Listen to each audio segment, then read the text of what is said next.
Okay, hi everybody at the Summit Lighthouse and CUT. It's Ben Turner, also known as Brother Eli. Namaste. Here, adding to the video that I made earlier and posted. Actually, I made a couple of days ago and then just posted recently. Multiple topics are open right now. I've been talking about the Maxin Light a little bit with people in church. I'll bring that up by way of the TESL encyclopedia. I'm looking at a picture of Erin Prophet right now and talking about her work still. And I did take a little dip into Black Sun Journal, which is the antagonistic, I guess, counterpoint to the legacy of Church Universal and Triumphant. It's difficult for me to interact with Sean Prophet's work because he does restrict what you can discuss on the board, and I would find it difficult to communicate with him effectively under the circumstances. So I'm going to bow out of that conversation. I also don't want to be caught in the crossfire over there, um, but would be interested in having that discussion in a moderated format, if that makes sense to anybody. Um, so from this end, I have a huge onus as a member of Holy Orders, and I'm still attempting to get funding for people who are serious about the teachings can live in closer harmony, help position ministers in the church who are presently not properly housed in adequate settings, and so forth. I find that to be central to what's going on right now, because whether or not you're connected to my lawsuit, have your own legal problems or legal efforts underway, or are acting in another capacity to assist your own development, the development of your family, and the development of families and individuals within church, irrespective of your background, all of our destinies and fates tie in together. So it's important that people who need to work effectively, for instance, on behalf of everybody else in the church, are properly housed and are properly officed. So that's something that I've been examining a bit online. I'm going to try to spare you a little bit of some of that, some of the lecturing, and focus more. Although fundraising and helping holy orders effectively by way of resolving my housing problem is actually central to what everybody should be doing right now, for better or worse. Yeah, it was a crazy day again yesterday, and it's getting to the point where if something doesn't happen, I'm going to have to start retrenching for alternatives that might not be as satisfactory to everybody connected to the project. So it's important that everybody stay focused on what's going on. And I'm perfectly willing to do my part, of course, but there comes a point where one just can't work under certain circumstances. It's primarily the problem. The Maxin Light, that's kind of an interesting topic. It burned on the altar of Atlantis for up until the destruction of Atlantis, as a matter of fact. And it's called the unfed flame. And it's unfed because the Maxin Light just burns. It's a light. It's a fire that simply burns without any sort of human initiation or interaction. It just burns continuously. It reminds me a little bit of, if you go into a Catholic church, there's generally a sanctuary lamp, right? And even overnight, I think the thing stays lit. I'm not sure. When we were there was a light over the tabernacle. The tabernacle is where the communion is housed. That the bread is so which comes in wafer forms. It's becomes the body of Christ. That's alleged during the course of the mass, and so the bread and the wine are housed in the tabernacle. And at St. Joseph Catholic Church, remember that St. Joseph was Germain, right, and also Merlin. The sanctuary lamp is a lit candle, but it's suspended so high above the tabernacle that you need a ladder to address the thing. And when I was growing up, I don't remember anybody ever putting out the tabernacle lamp. It was a candle that burnt overnight in a glass encasement, suspended out of reach above the tabernacle, and it was left burning all the time. It's a little different from the Maxin Light, I think, where it's associated specifically with Atlantis. But what's interesting about it is that in the encyclopedia they talk about putting, passing things that are no longer part of the community into the Maxin Light, including the dead. It said specifically in the encyclopedia, including dead corpses. Those go into the Maxin Light too, which ties into, I believe, the teaching, Ma's teaching that cremation is the proper way to do end-of-life care. When someone passes, you don't do a 3-day funeral with a wake.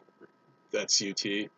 That's not the teaching, although I think people go to funerals. I'm personally greatly respect that element of Ma's teaching because I think cremation is the way. I don't agree with long drawn out funerals. I'd be doing funerals all day long if all I did was adhere to wakes and funerals. So cremation is the way. That's also what a Buddhist and Hindu practice too. Doesn't the Dalai Lama? Isn't that what isn't that what most Mahayana Buddhists do? Anyway, so Maxin Light. So that's kind of interesting, but not just for funerary purposes either. But it was a light called the unfed flame, and I had an inner revelation with respect to that. And I think that one of the things that the Maxim Light does, and it's funny because we've been doing new communities online. This is at TSL's initiation out of nowhere after being instructed extensively that we are in the under the aegis of the true church. Suddenly, we start to receive encouragement from the ranch, from official TSL newsletters, to engage in micro communities. So I've been able to interact with some people who are typically affiliated with church, but are trying to do a couple of kind of groundbreaking things with regard to sacred energy and so forth. The Maxim Light. So it's the unfed flame, and the Masters revealed what is meant by that is they bring up these micro communities because some of those individuals chimed in when they could hear it. I've been working a lot with the Garden of Eden and how kind of what it must have been like for for Eve to encounter the serpent, what the serpent must have been like, and kind of the idea of they say it's Satan or the adversary, depending upon the translation, I believe, disguised himself in order to go in and trick them. But there are various levels of alchemical truth within all of that. The other interesting character to study is Lilith, who was, I think, an early kind of incubus that, or the pursued Adam, or there was like or she imparted some sort of odd wisdom, and we can get into that separately. But so these kind of interesting people with new viewpoints are coming forward through this effort with the micro communities, and people appeal to church when they need to feel protected, and when they're also to help other people, and you stay in church because for many it's the right thing to do. It expands your life. Yes, you raise consciousness in the you want to interact with the correct frequencies, and yes, for maintenance purposes as well, also to help others, to protect your family additionally. But one of the things as a chaplain that I've been discovering is that people like to feel protected and like they're secure cybernetically, if that makes sense, and that they're not going to be identity hacked and all of that. So I pray to Mother and Mark a lot for the church to maintain a firm resolve, to understand its connection to God, to understand the God-directed path, and to have confidence that none of that will be disrupted. So decreeing is important as a way of solidifying that. The Maxim Light, so the unfed flame ties into that concept, the concept of being protected, because you can relax. I think that's the point. And when people are scared of losing their identity, or scared of being hacked, or scared that the fallen ones are going to get them with negative radiation, It's important to protect your system. As I said before, I have no problem with saying that the brain is like a computer. And what do you do with a computer? Well, you run virus scans on the computer periodically, and you want to make sure that your system is protected. I don't want attacks on my computer. I don't want attacks in my brain or in my heart either. So I pray constantly and maintain vigilance. And I think that there are lessons within, I mean, tangential lessons at the very least, um, to be gleaned from Maitreya's mystery school, which is Eden. And So the Maxin Light is the unfed flame, and the Master said, well, that's really when the unfed flame is when you're saved, you know about the gurus, you know about the all-seeing eye maybe having it right for a change and protecting everybody within church from those outer forces, from the fallen ones, from the satans, all of the evil demonic energy that is trying to infiltrate. The unfed flame is when you can kind of, I think, relax and proceed to get your work done because you're covered, if you will. That was one interpretation that was handed to me, and it's an important concept because without feeling confident, if I lack the confidence cybernetically, I would not feel comfortable undertaking anything. And at some juncture, you really do have to feel that you made the right choice, you're in the right group. I know at the American Bar Association, they have very specific rules about who can join a firm and leave a firm and when, and that's for a reason. It's because everybody needs to be on the same page with regard to how to affect world humanity. And the best lawyers groups and the best churches are all on the same page doing the right thing. You might say that you're a Democrat, you might say you're a Republican, you might disagree on certain points and have pet causes. I absolutely understand that. But there's a right way to do something and a wrong way to do something. And our country is headed in a certain direction. There are many points that need to be addressed, but there's a right answer and a wrong answer to each of those question marks. And we all know that. We all have to stay on the same page to protect each other and to protect the effort. The Maxin Light, that is an interesting lesson. So it's the unfed flame that burns on the altar. It's also, I think, believed to be the fire that burns on the altar at King Arthur's court as well. And King Arthur's court, in outer manifestation, at least how we believe we encounter it, is really the path. It's the path to the ascension, becoming what you see in that particular photograph, if you will, in that particular light. It's everybody ending up together in that realm, and that realm itself gives off a vibration, a resonance, and has a particular quality. And it's really, it's really when you think of King Arthur's court, you're really thinking about the Dharmakaya and your own coming into being. Additionally, but yeah, that's the Maxin Light, and I can get that for you right now. Doesn't matter. You might as well hear the real. Although I basically just told you everything that I know. And let me see if maybe there's another topic up here that I want to address. Yeah, and I only bring up Black Sun Journal because I happened to run into it the other day. Again, there's a lot of work being done, but it runs contrary to my personal experience within the church, so I don't like to comment and I don't interact much with that information. I guess people probably don't need me to quote directly from the encyclopedia, but let's just see if there's another topic.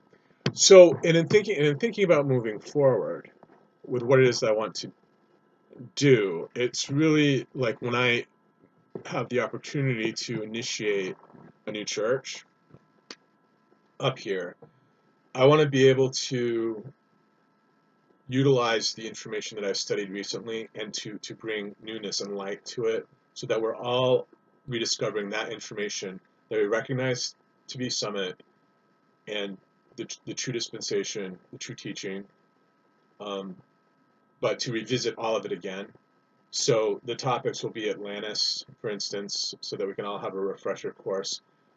There are a couple proposed changes that are interesting to study as well, like where is Atlantis located exactly?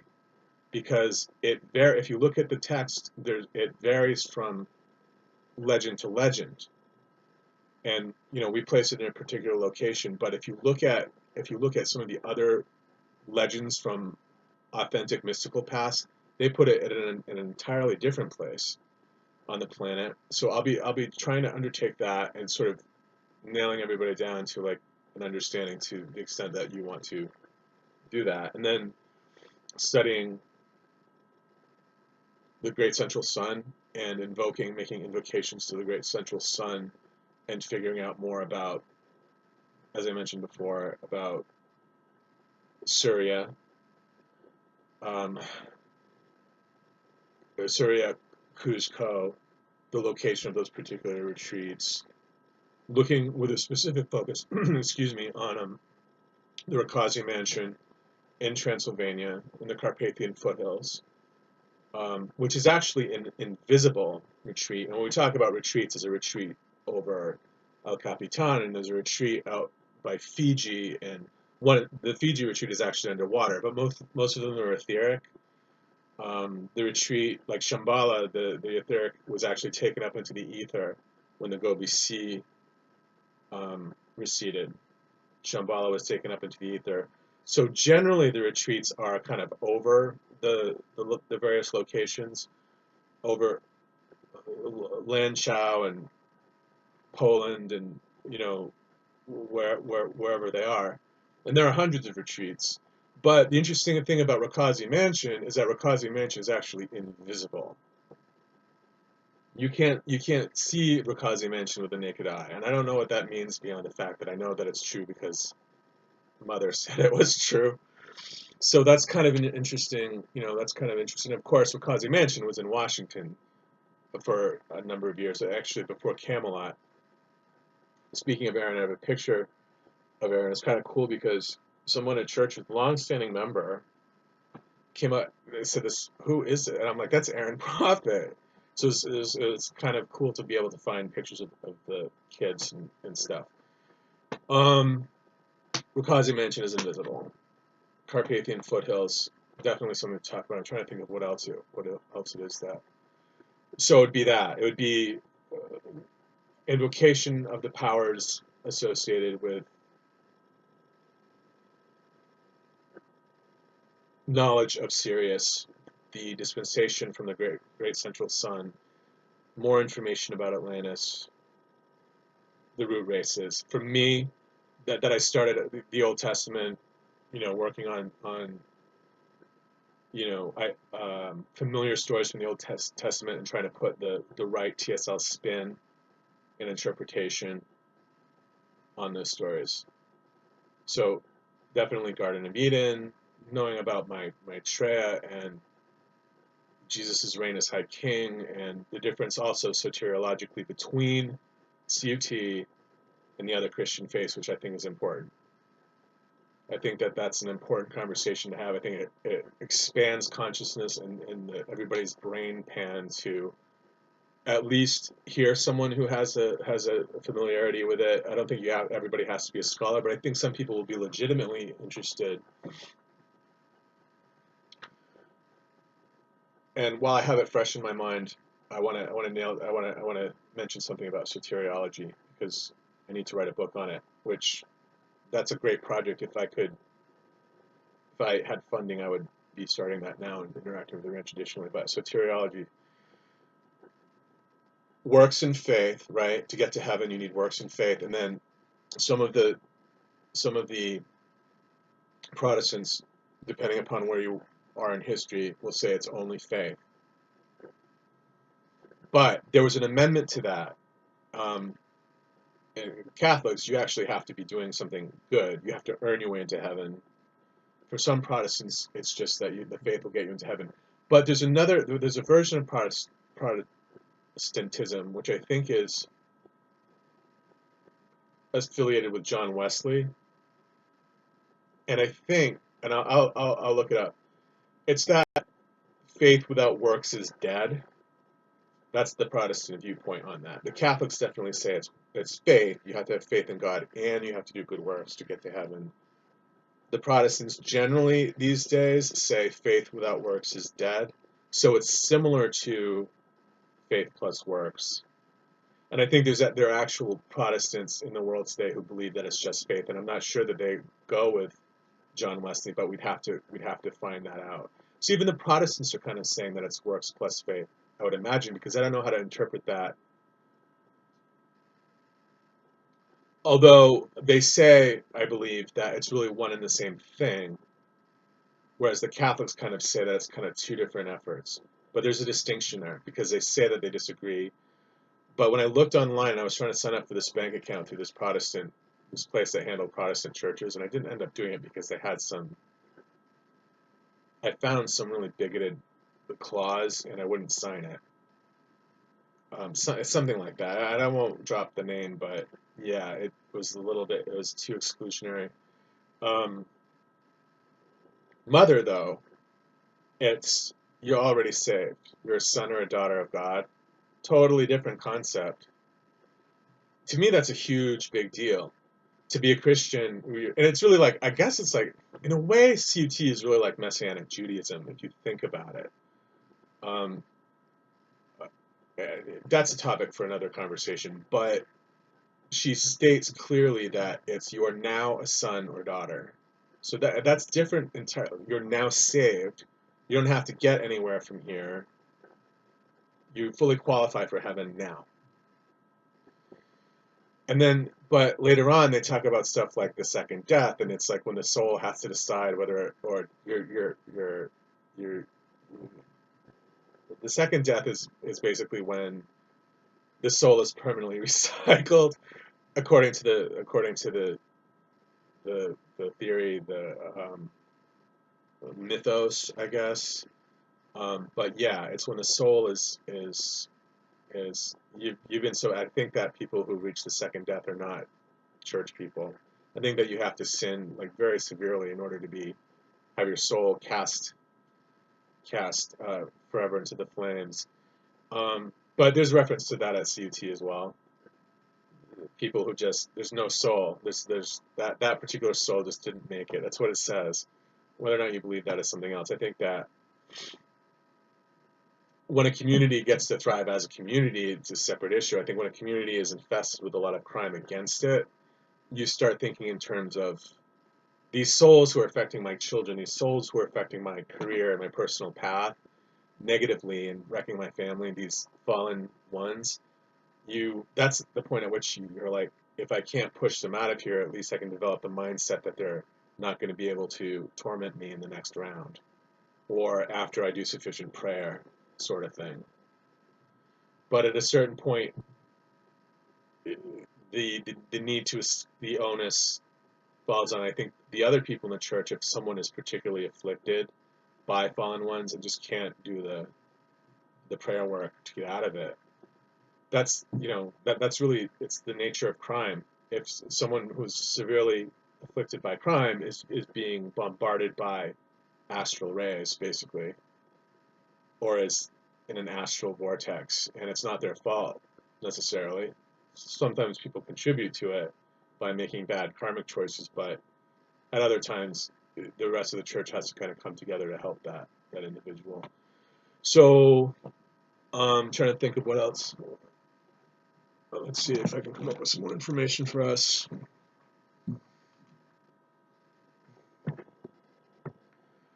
The difference between the Torah, the Talmud, and the Tanakh. The Talmud is not really... I don't know how the Talmud is used in contemporary Judaism, but the Talmud, to the best of my knowledge, is a collection of rules that dates back to ancient Israel. And what's interesting about it, and it has to do with, I believe, how to settle property disputes and trade disputes and disputes relating to things like husbandry. And I'll look it up right now. And like marriage laws probably too. And things regarding dowries, I'd imagine. They're saying it's the primary source of Jewish religious law. Let me see exactly. Maybe I am thinking about the Tanakh when I think of.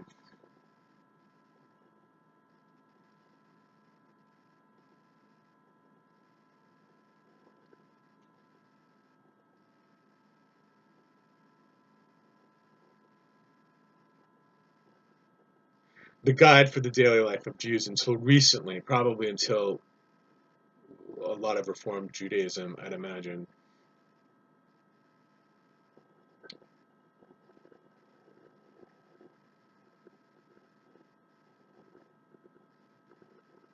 It consists of 63 what are known as tractates. It's written in Mishnaic Hebrew and Jewish Babylonian Aramaic and contains the teachings and opinions of thousands of rabbis. Okay, this is what we're talking. I understand Halakha, Jewish ethics, customs, history, and folklore. It's the basis for all codes of Jewish law and is widely quoted in rabbinic literature. What interests me about it is that let me see if I can come up with an example of the rules. Let me take a look for a minute. Let's see.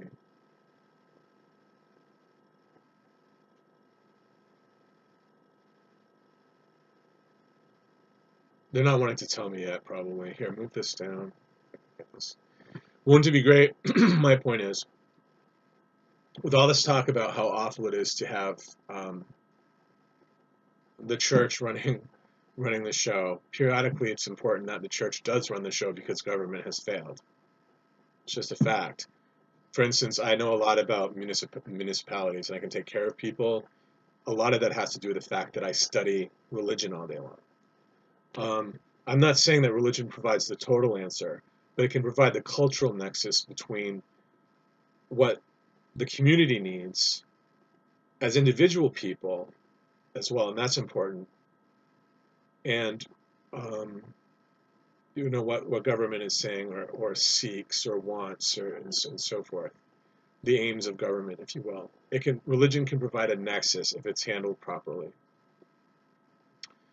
But we see here, similar to, it's getting out of it, but wouldn't it be nice to have a Talmudic system? I'm not talking about the actual Jewish Talmud, but laws where people actually knew what was going on based upon experience and how to treat people and how not to treat people, as opposed to what we have,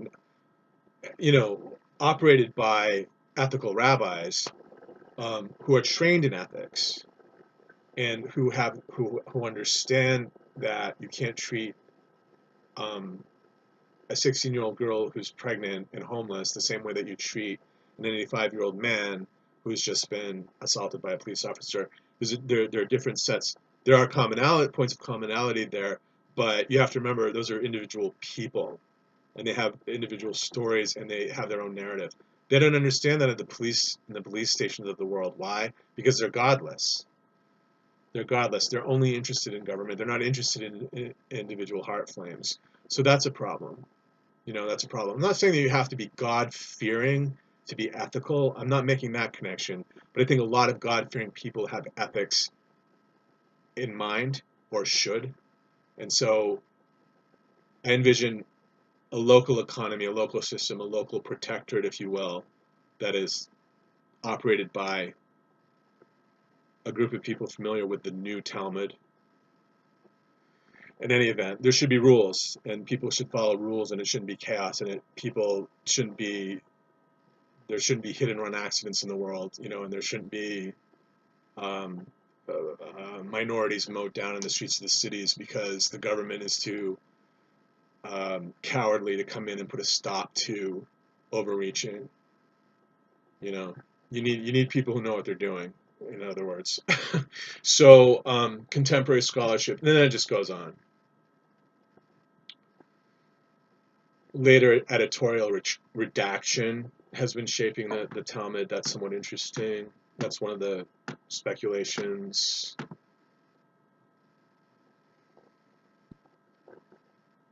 Okay, so that gives us an idea. The Torah is the first 5 books of the Bible, as I mentioned.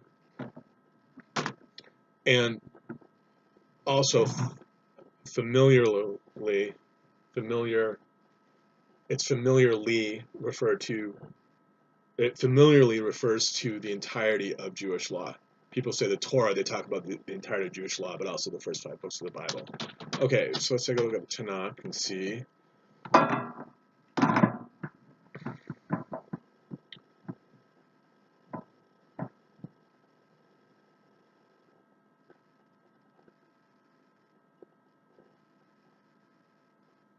It's really the Hebrew Bible.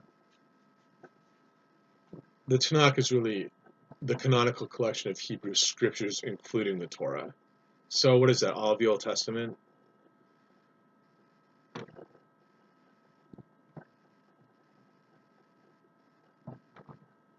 Move, please. Okay, here we go.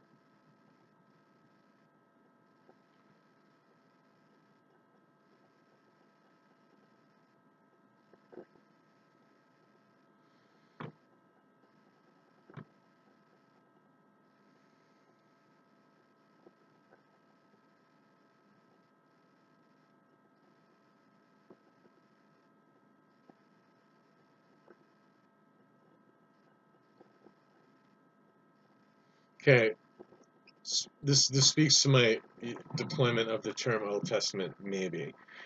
This is Wikipedia, so up for debate, in part because anyone can go in and alter the Wikipedia pages. Okay, but this is, so who knows, but here it is. The term Hebrew Bible. Many biblical studies scholars advocate use of the term Hebrew Bible or Hebrew Scriptures as a substitute for less neutral terms with Jewish or Christian connotations, e.g., Tanakh or Old Testament. The Society of Biblical Literature's Handbook of Style, which is the standard for major academic journals like the Harvard Theological Review, and conservative Protestant journals like the Bibliotheca Sacra and the Westminster Theological Journal, suggests that authors be aware of the connotations of, quote, connotations of alternative expressions such as Hebrew Bible and Old Testament without prescribing the use of either. Alistair McGrath points out that while the term emphasizes that it is largely written in Hebrew and is sacred to the Hebrew people, it fails to do justice to the way in which Christianity sees an essential continuity between the Old and the New Testaments. That's fair, I guess. Arguing that there is no generally accepted alternative to the traditional term Old Testament. However, he accepts that there is no reason why non-Christians should feel obliged to refer to these books as the Old Testament, apart from custom of use. So,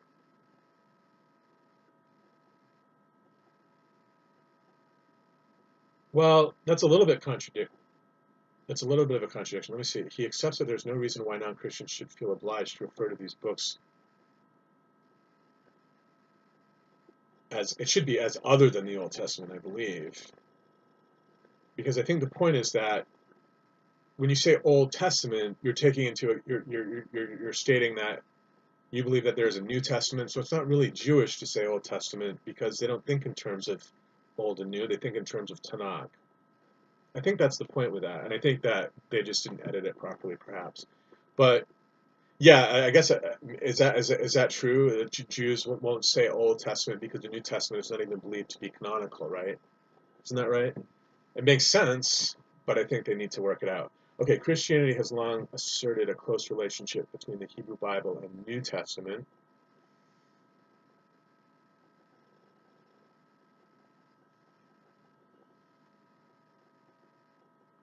Although there are sometimes been movements like Marcionianism, rather, or Marcianism, viewed as heretical by the early church, that have struggled with it. Modern Christian formulations of this tension include supersessionism, covenant theology, that's interesting, new covenant theology, dispensationalism, and dual covenant theology. So, multiple interesting subtopics to include in the discussion of dispensationalist literature and theory, among other points.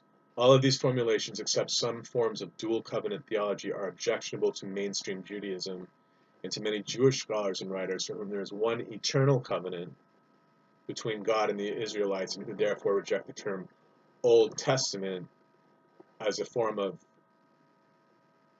antinomianism. I understand why Jewish people would reject the term Old Testament.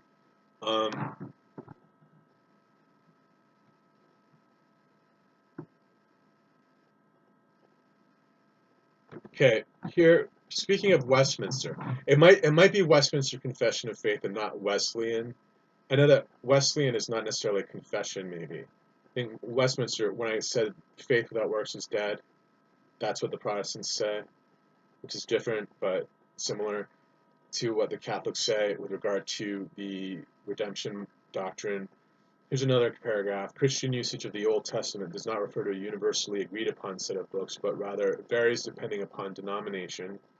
Lutheranism and Protestant denominations that follow the Westminster Confession of Faith accept the entire Jewish canon as the Old Testament without additions, although in translation they sometimes give preference to the Septuagint rather than the Masoretic text, for example, see Isaiah.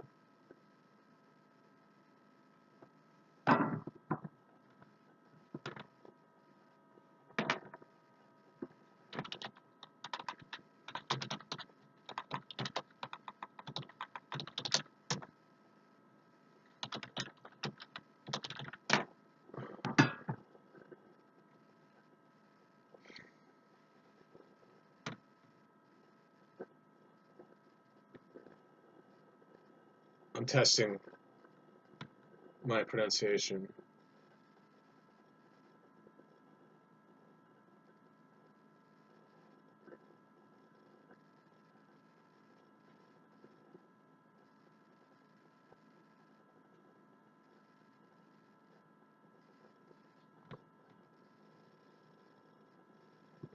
Okay.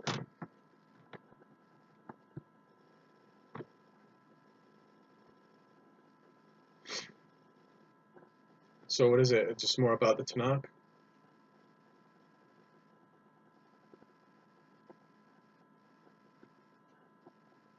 Legends of the Jews.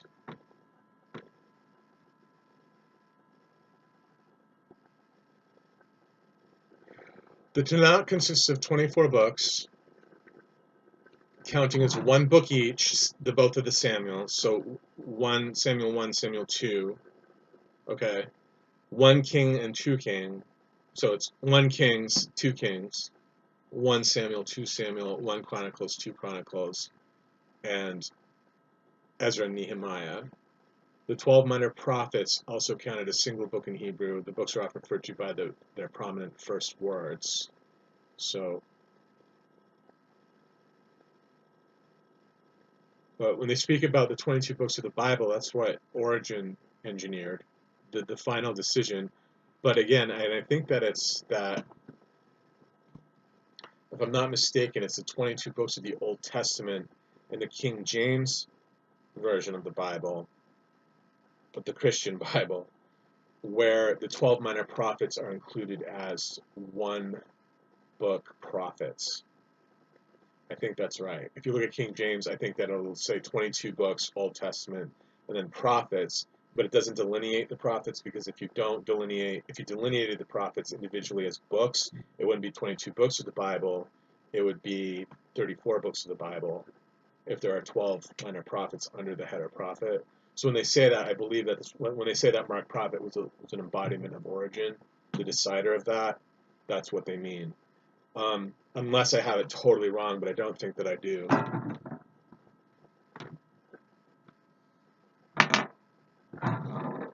But it's a hard topic to research, because if you look it up, this might be interesting to some of the people I know who are doing advanced work on ask.com, like Carlton at church and stuff, who knows a lot about Lutheranism and has written to chronicle that, we're not, TSL does not adhere to Luther. Well, Origin is a tough topic, because you don't always find information about the 22 books beyond what the Summit Lighthouse says, if you can locate that information again. So it's interesting when they say the Dharma, like in Hinduism, it's spoken. I like this. It's threefold. It's what you hear, it's what you read, and also what is remembered. That is one of those things where I knew it. I saw it as TSL. I knew it was authentic. I knew that that was the presentation by the church that Mark Prophet had been origin and had picked out the 22 books. But then when you go to find it again, it's kind of vanished, or it's lost to recorded memory, and is maybe trying to make it back into the material plane as words to be distributed, possibly at some juncture. But okay, origin 22 books.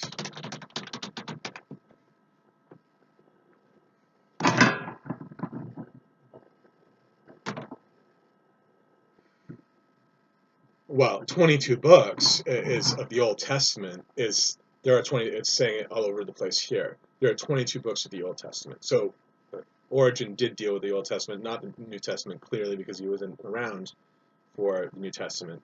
But Origen of Alexandria, okay, was Mark Prophet, who was also Aesop, and um, I don't know if you guys knew that or not. Noah. Mark was Noah. Origen of Alexandria in the New Testament canon.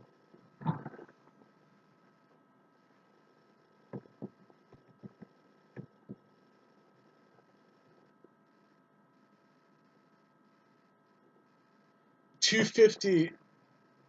Wait a second. Origin. So it is Origin in the New Testament canon. I'm wrong about the timeline for Origin because he was around, I think, in AD.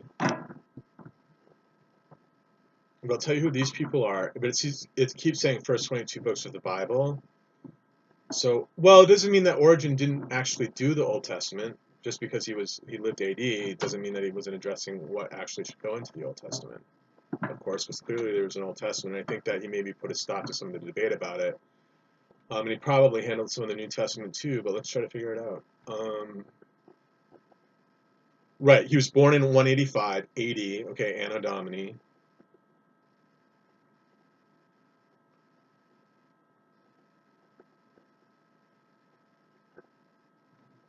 I'm going to go to Christianity Today to get this.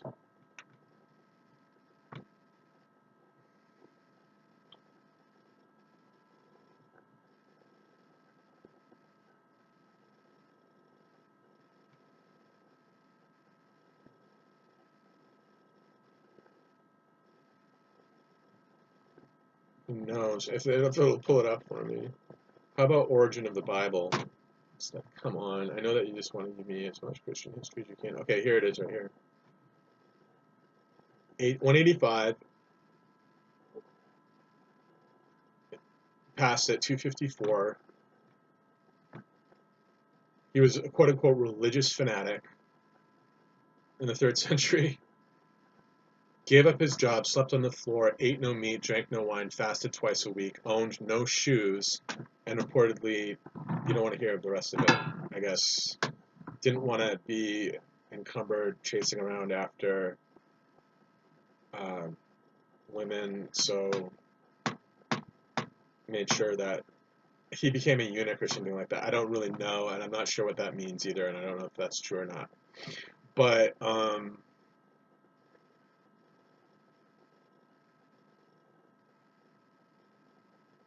to support his family, this is ChristianityToday.com. To support his family, the 18-year-old Origen opened a grammar school, copied texts, and instructed catechumens, those seeking to become members of the church. He himself studied under the pagan philosopher Sakas in order to better defend his faith against pagan arguments. When a rich convert supplied him with secretaries, he began to write.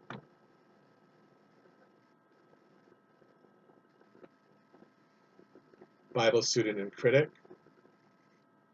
So he worked for 20 years on Hexapla,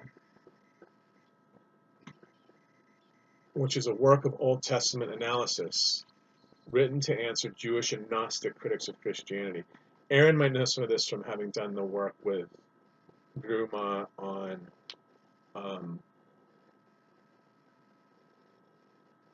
the Lost Years of Jesus. Well, the Lost Years of Jesus, but also more to the point of Old Testament, Tanakh era information, the books on the fallen angels are all analysis of Old Testament representations of the fallen ones. So she might know about that from that project.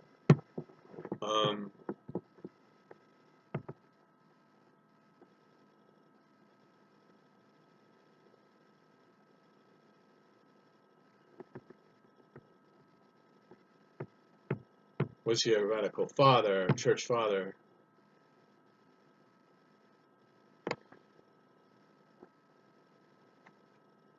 That's interesting because I've read that, and I will undertake to explain Matthew and to understand it so that we can all know. I want to make sure that this is still going before I sandbag my. I don't want to sandbag my effort.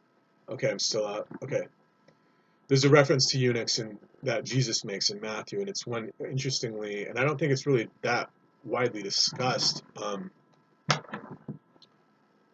by most Christians because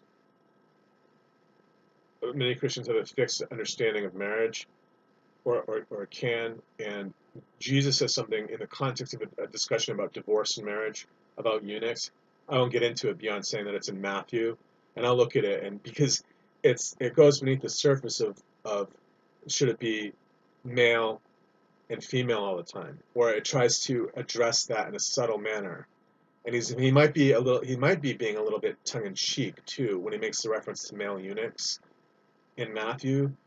People who know my work will know that I'm opposed to representations that the true Christian path is always that it's going to be one man and one woman.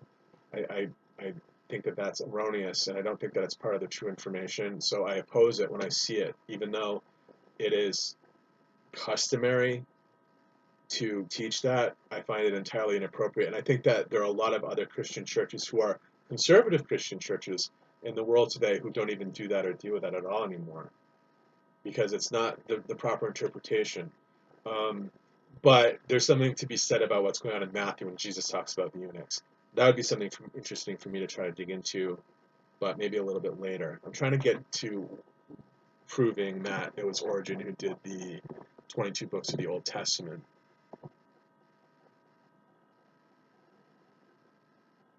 While some of his writings are thought to have been hypothetical, Origen did teach that all spirits were created equal, existed before birth, and then fell from grace. Furthermore, those rational beings who sinned and on account fell from the state in which they were, in proportion to their particular sins, were enslaved in bodies as punishment. Some demons, some men, and some angels. He also believed that all spirits, even Satan, could be saved. That's interesting. The power of choosing between good and evil is within the reach of all, he wrote. So even Satan can choose, according to Origen. That's a bit revolutionary. Most notably, however, Origen described the Trinity as a hierarchy, not as an equality of Father, Son, and Spirit. And we say at church too, wanted to explain to my biological family that, to whatever extent that's even a thing, right? Wanted to explain to my Catholic friends that we say it's really the Trinity is really the mother as well. We refer to the Trinity of the East, Brahma, Vishnu, and Shiva, but when we do the sign of the cross and we refer to Father, Son, and Holy Spirit, it's also the mother. It's Father. I think we say the World Mother at the end, so it's always those four. They don't do that in Catholicism. Anyway, though he attacked Gnostic beliefs, he rejected the goodness of material creation.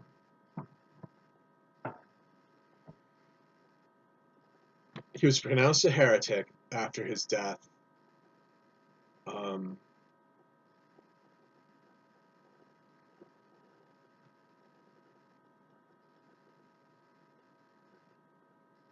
I want to be a man of the church, he said, to be called of Christ.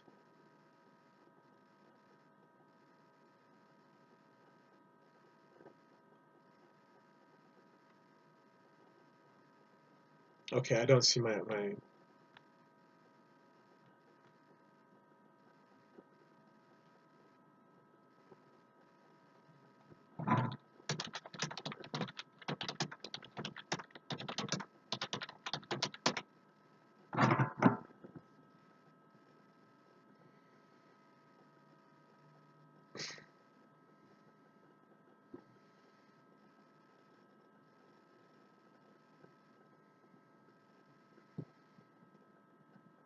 This is another.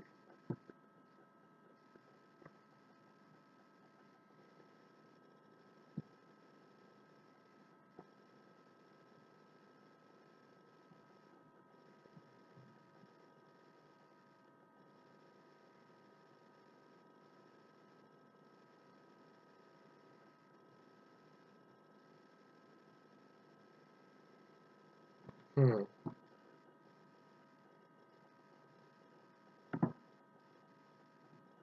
Now I'm at truthnet.org.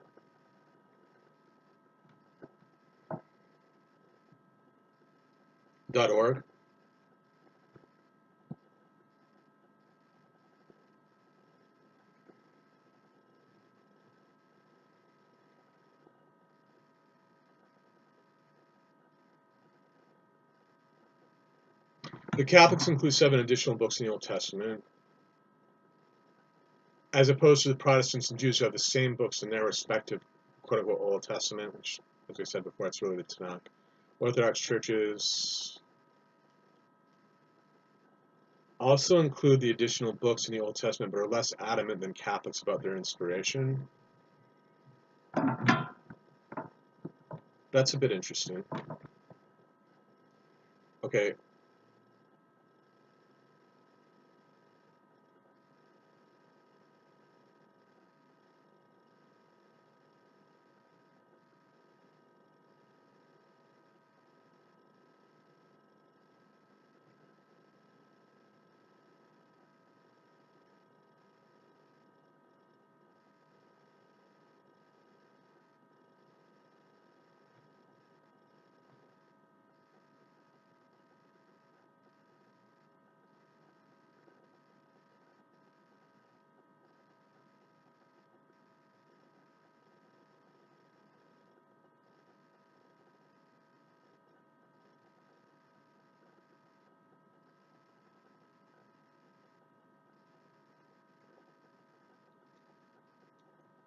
Moses on Mount Sinai received the words from the Lord. Okay.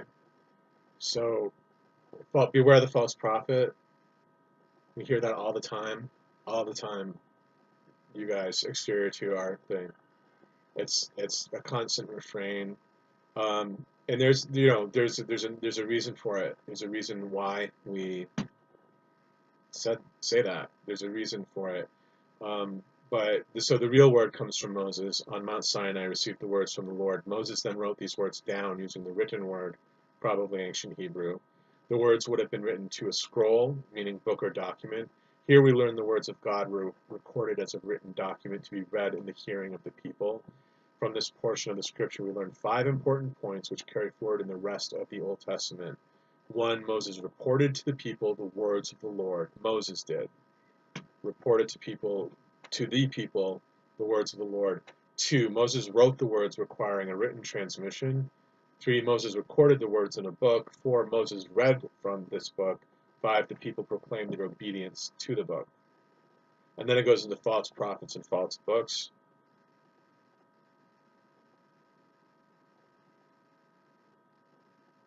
Well, I'll read it to you. Joshua, who followed Moses, led Israel into the promised land. God proclaimed the mantle of leadership passed from Moses to Joshua. The words in Joshua are also inspired, contained in the book of Joshua. This set the stage on how God would reveal himself in his word in successive generations. God revealed through Moses. He would reveal his word through individuals known as prophets. That's what God said to Moses. The people, that is Israel, would be required to obey the word spoken by these individuals as if God himself spoke them. Quoting the Bible, I will raise up for them a prophet like you from among their brethren, prophet with a capital P in this instance, and will put my words in his mouth, and he shall speak to them all that I command him. And it shall be that whoever will not hear my words, which he speaks in my name, I will require it of him.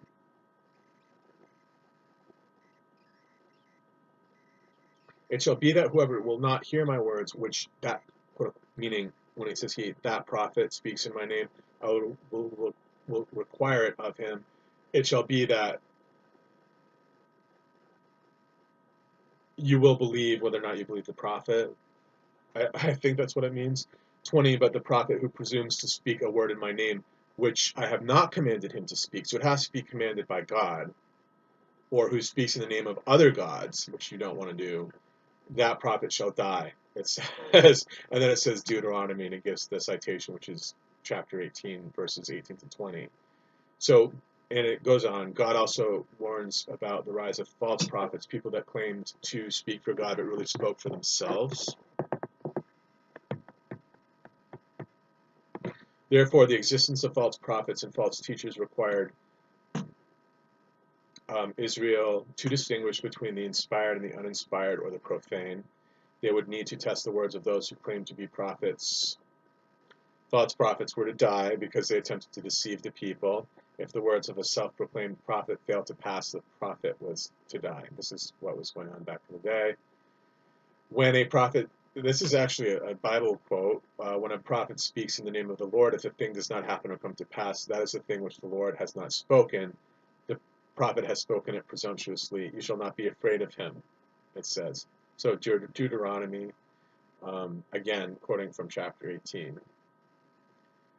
And it says that the authority and of Scripture, there's some typos here. The authority of Scripture was established for the nation, also establishes the possibility of false prophets, and whoever wrote this is repeating himself or herself, and false teachers who would attempt to subvert the word of God. For this reason, it was important for the nation to distinguish between the two, to test the prophets over the next 1,000 years from the time Israel entered the land, 1450 BC, until the last prophet Malachi. The words of Scripture were tested.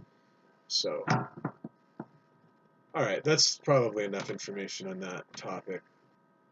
I'm looking at Jeremiah and Ezekiel.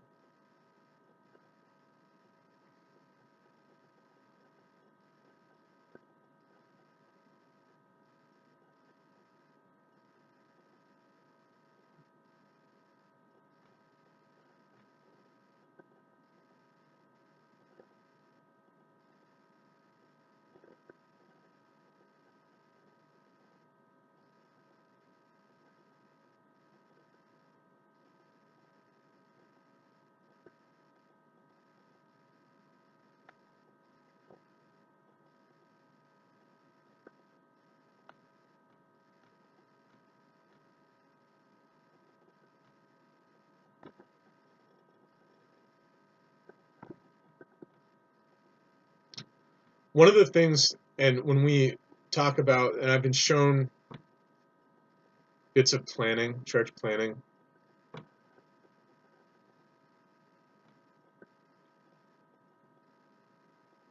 that refer to like a redo of the sacraments at CT, I believe includes the sacrament, the presentation in the temple, which is not included in the Catholic Mass.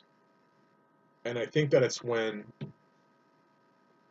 I don't know if it's an alternative to confirmation or an addition to confirmation, but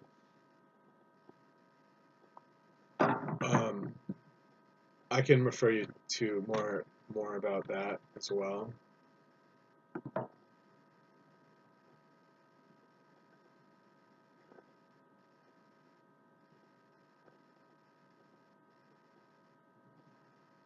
Ezra the scribe.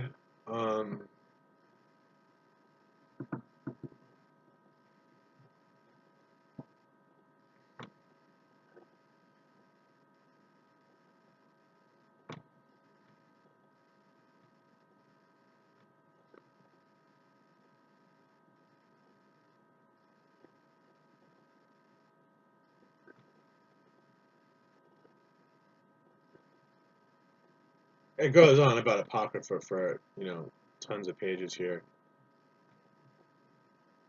Okay.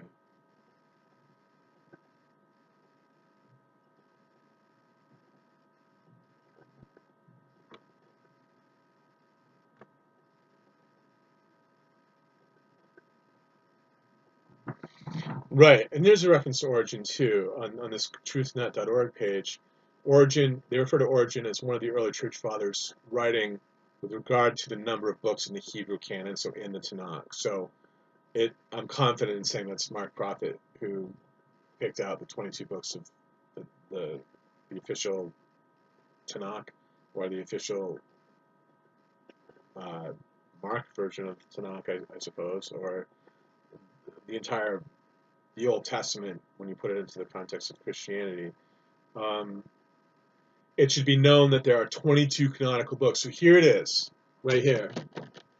This is how long I had to search for this one tidbit of information where I had seen it and seen it play out. Well, and I went for 2 weeks without being able to find it, but it's here. It's what Origen said. There should be 22 canonical books, according to Hebrew tradition. The same as the number of the letters of their alphabet is what it says. He then lists them according to their Hebrew and Greek names. So that's the answer. That's great. That's Mark Prophet, you know.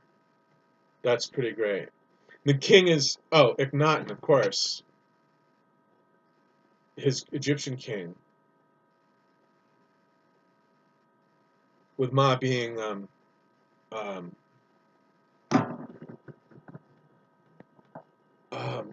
isn't Nefertiti, I believe? I think so.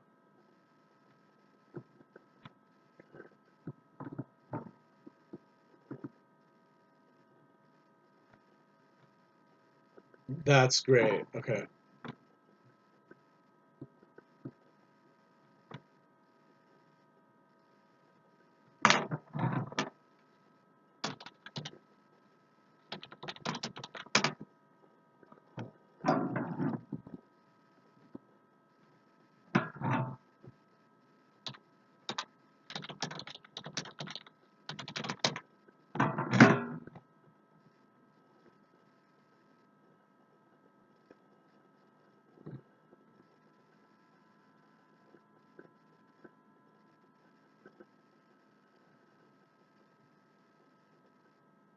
Archangel Michael and Faith. That's pretty groovy.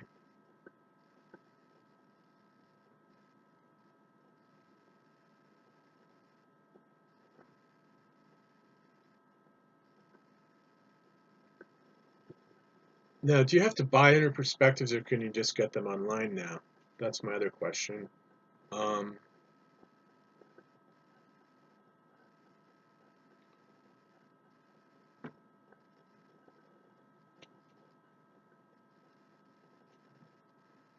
I'm going to give you some Wesak information too.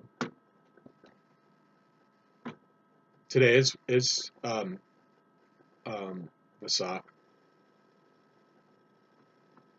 or Vesak. You can pronounce it 3 or 4 different ways.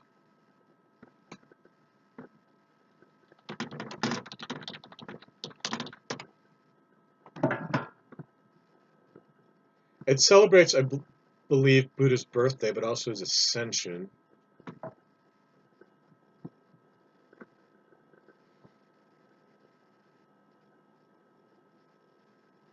And it's always the first moon in Taurus, first full moon in Taurus.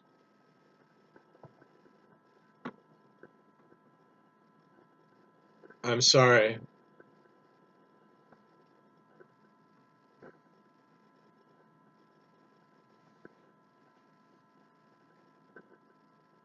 No thanks. Like, I'll just do what I wanted, if you don't mind. Okay, let's do this right here. Sure, I mean,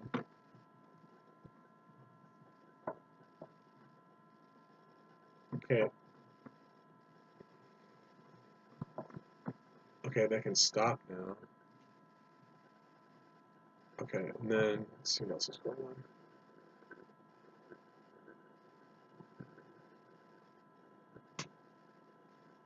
Also, his enlightenment is celebrated.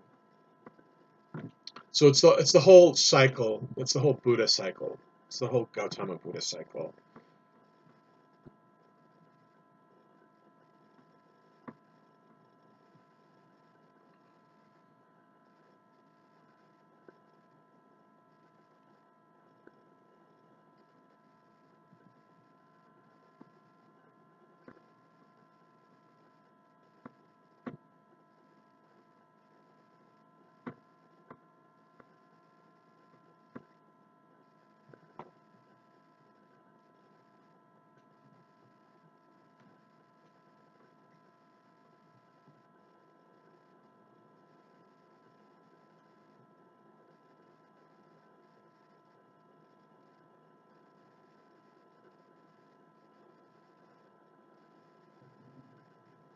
Pardon the delay.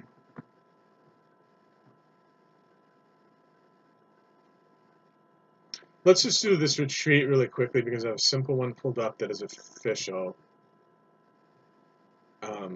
And I'm saying these because, you know, the retreats are associated not only with each of the Chohans associated with the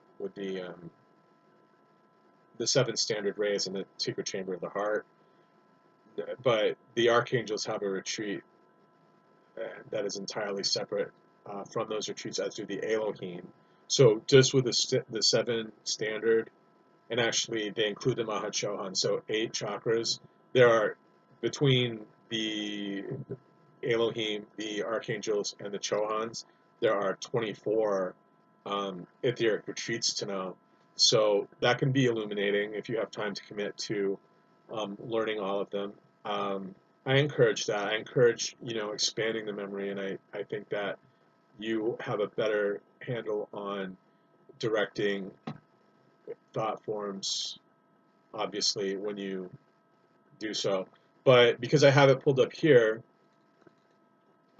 I'll review it for you right now. And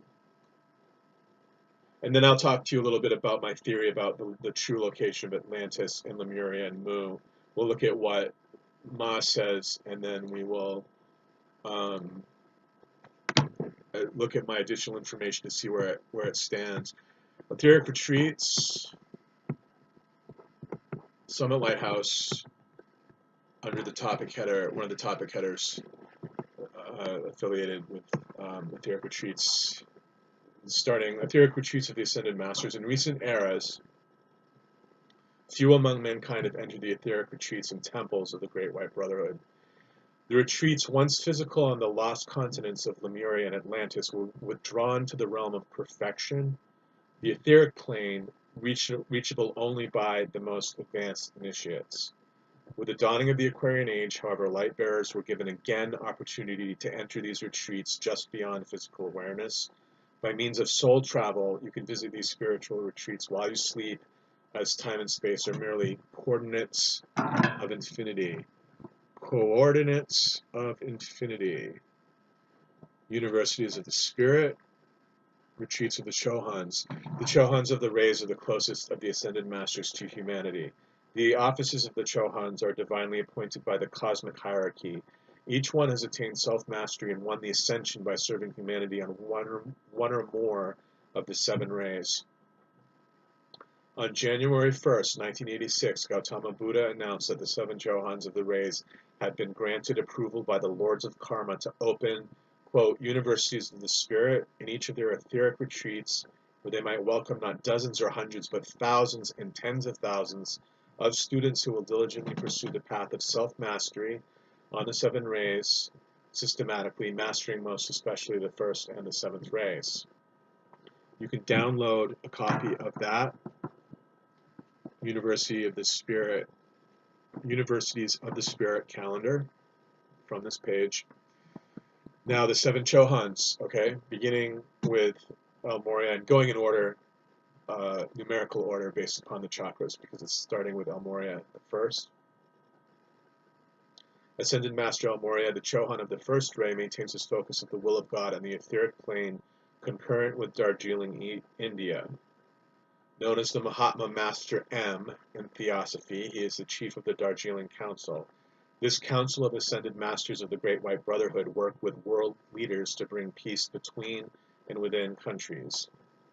Ascended Master Lord Lanto is the Chohan of the 2nd ray, the ray of illumination. Lanto serves in the Royal Teton Retreat, the main retreat of the Great White Brotherhood on the North American continent. Working with educators and spiritual leaders, he is concerned with the illumination and real education of the youth of the world. Okay? That's his principal focus. I had mentioned the youth of the world in my own teaching and in my belief, where I believe hierarchy is changing. I mentioned that I think that Mother is Mother Regent of the Church, and that the previous Mother Regent, Clara Louise Kinninger, is now at a new office, and I call it Office of the Youth of the World, and I think that that's accurate, but it's not ranch official, at least not handed down by the typical people who claim to be running the magisterium, but I'm 99% confident that I have the right information. And I don't think that they would disagree with me at the ranch either. I think it just hasn't manifested. It hasn't been out pictured yet formally. You're kind of on the leading edge, I think, if you're aware that that happened. And I do believe that it did happen. And Clara Louise is interesting because she actually ascended body and soul. When she made her ascension, they didn't have a cremation, they didn't have a funeral or anything for Clara Louise because she went up from Berkeley, California. Body and soul, just like Elijah and Enoch and Jesus. So that's interesting. Ascended Master, and that's official. Don't ask me what the backstory is because I have no idea, like where that story begins and ends. It's just that it's what I was told. Ascended Master Lord Lantos, we mentioned, real education of the youth of the world. Paul the Venetian on the third is the Chohan of the third ray of divine love, the pink flame.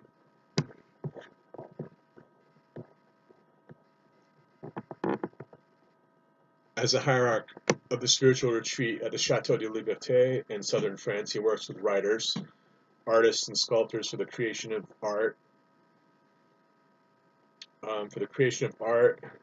To honor the Christ in all. He sponsors the Ascended Master culture for this age and works with all who desire to bring that culture forth on behalf of mankind. Ascended Master Serapis Bey. Chohan of the fourth ray, the white ray of purity, is the great disciplinarian of our souls. Serapis Bey maintains the focus of the Ascension Temple at Luxor in Egypt. This is the place where candidates for the Ascension are received, and it is considered the most difficult of these retreats to enter. Serapis Bey is the teacher of the path to the Ascension. Ascended Master Hilarion in the fifth is the Chohan of the fifth ray, the green ray of healing, precipitation, and truth. Hilarion is best known as his lifetime as the Apostle Paul. He maintains the Temple of Truth on the etheric plane near Crete. He works with atheists, agnostics, skeptics, and others who have become disillusioned with life and with religion. Ascended Master Nada. Lady Master Nada is the Chohan of the sixth ray, administration, service, and peace. The flame of the sixth ray is purple, the color of violets, flecked with metallic gold and ruby. That's the ray. It's good to make note of that. It's not just purple, it's purple flecked with metallic gold and ruby as well, pieces of ruby. Nada's etheric retreat is in the Arabian desert, where she works with Jesus the Christ and angels of Archangel Uriel's band to increase the fires of love and resurrection in people's hearts. Ascended Master Saint Germain is the Chohan of the seventh ray, the ray of the violet flame. The seventh ray is freedom, mercy, transmutation, and ritual.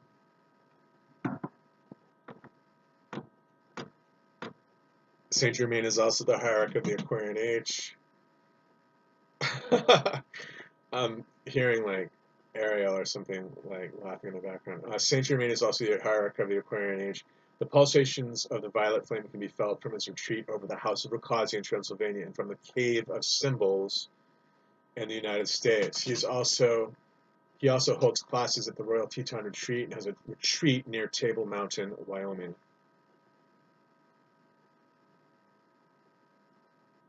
Mahachohan. The Temple of Comfort is the retreat of the Mahachohan in the etheric realm over the island of Sri Lanka, also known as Ceylon.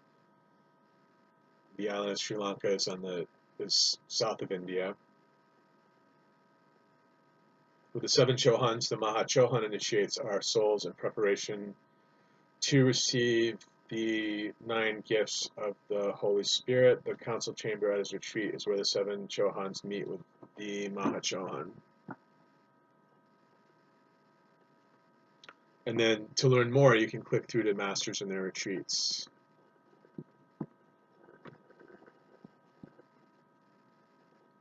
Which will take you to another summit page. I've been here before. If you go to my LinkedIn account and click on Blue Lotus, where I indicate that you should it will take you here, although that original page has been moved. It's still there, the information on the Blue Lotus flame. You know, there's a retreat over Arizona, which is John the Beloved's, and it's associated with the Blue Lotus. And I associate my particular ministry with that ray. I believe that ray contains the emerging Dharma at this point in time.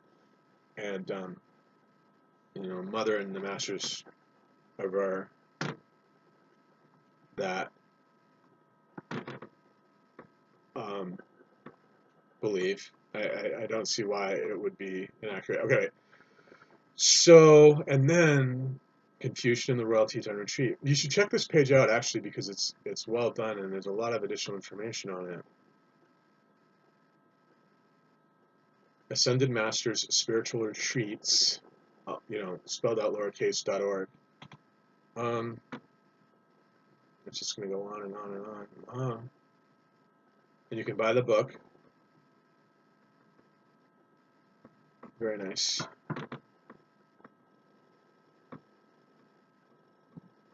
Let's see if we can get back to, not that. I don't know. I'm not sure how to get back to, like, more information about Lanto or sign into Cortana.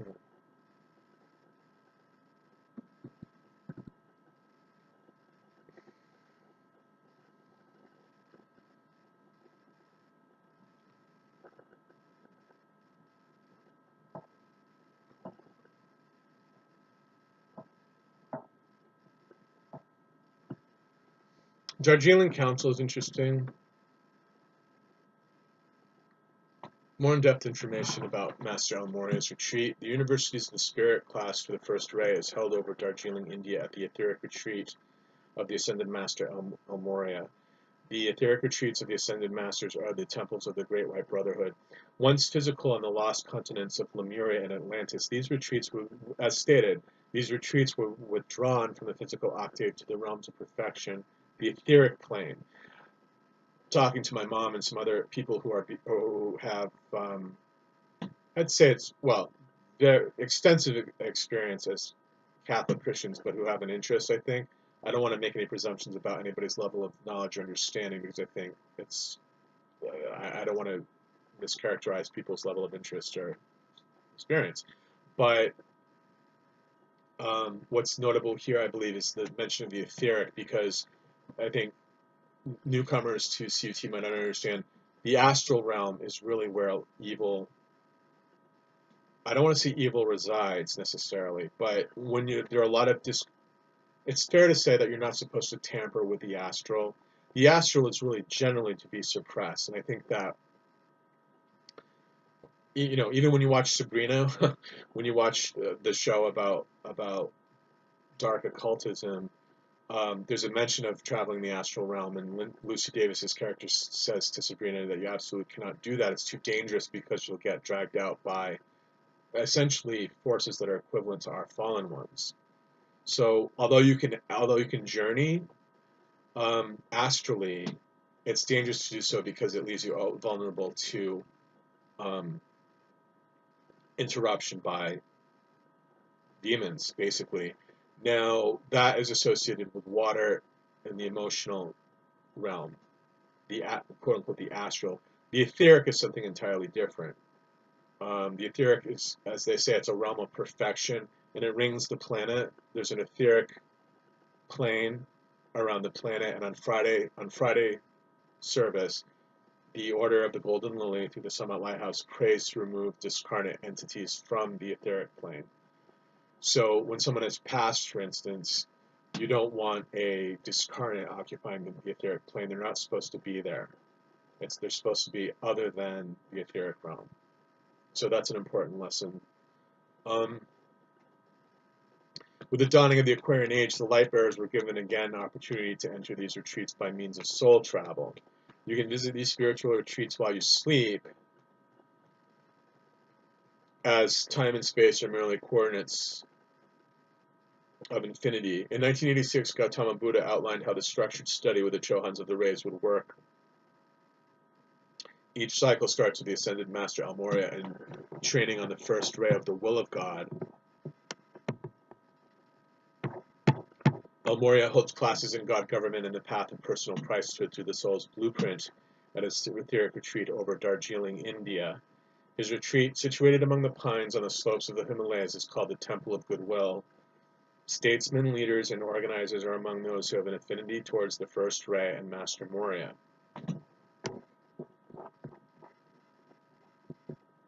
The Darjeeling Council is a unit of hierarchy. I am its chief. Numbered among those who deliberate in our chambers are Saint Germain, Mary the Mother, Jesus the Christ, the Master Kuthumi, Shananda, the Great Divine Director, Lord Maitreya, and the Ascended Master Godfrey. Assisted by many unascended Shilas we serve the cause of the will of God among humanity, in the governments of the nations, in the economic councils, in the social strata, in the institutions of learning, and above all, in the diamond hearts of the devotees. And they talk about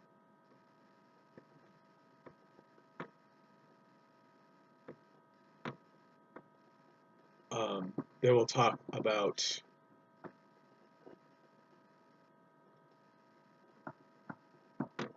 two other topics that I'll give you a fireside chat and then talk to you about the crash program and Sheelaship. Let us go then to Moria's spiritual retreat and sit in on one of his famous fireside chats. Traveling in our etheric bodies, we enter the library and take our seats in cushioned chairs before a crackling pine log fire. We look up and the Master is seated in his favorite chair before us. He begins to weave the story of the Great White Brotherhood's work on earth, of battles fought for the sake of nations, or of one single soul for the sake of nations, or of one single soul, of the triumphs and failures of our life streams and Earth's evolutions. He tells of the aims of the Brotherhood at Darjeeling. His credo is I will. Their desire only to see men free from self-limitation. It goes on. I won't give that to you, but then they go on to, I won't complete it because the moment's passed, but they refer to crash program and Sheelaship and initiation on the path, and then after that there's a section called Let the Chips Fall Where They May.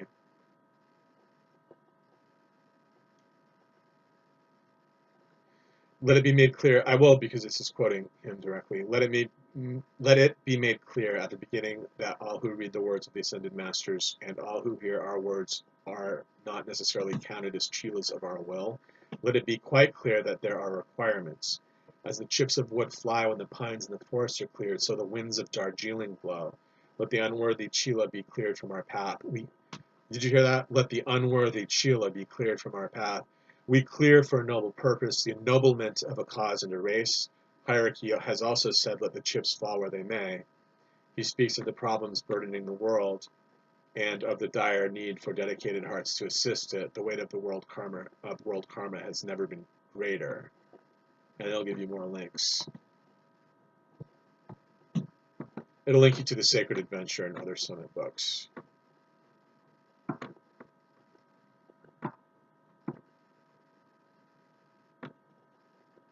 So we've covered a little bit of Wesak, Origin, the 22 books, some etheric retreat work, quick discussion of the Tanakh. And I want to talk to you a little bit about Atlantis.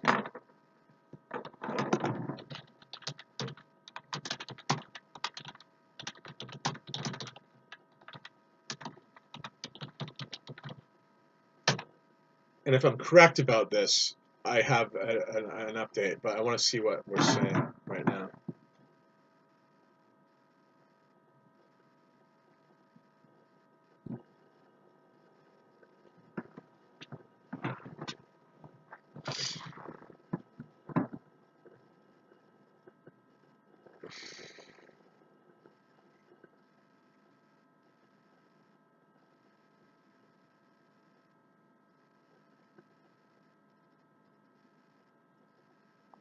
Okay, I can tell you exactly where we claim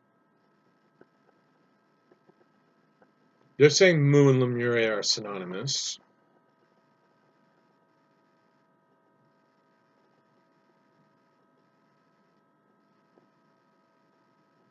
Okay, I'm looking at Lemuria at its greatest extent.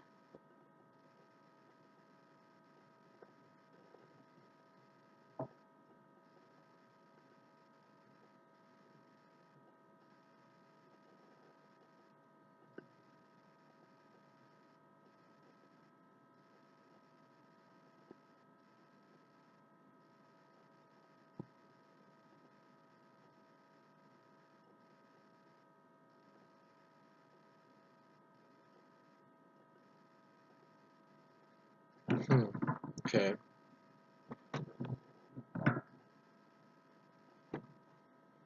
Right, it's just Pacific. It's this huge, massive Mu, is according to the chart, is this huge, massive continent in the Pacific Ocean. So, I mean, exactly as it sounds, it's east of California and Mexico and South Africa, rather South America, and west of Australia and Asia. And it's big. Um,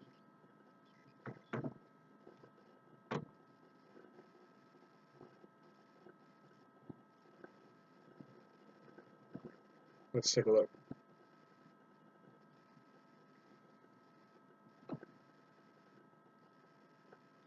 Mu Lemuria, under the topic header Lemuria, at Ascended Master Encyclopedia, was the lost continent of the Pacific, which, according to the findings of James Churchward, archaeologist and author of The Lost Continent of Mu, extended from north of Hawaii, 3,000 miles south to Easter Island in the Fijis, was made up of 3 areas of land stretching more than 5,000 miles from east to west. Um,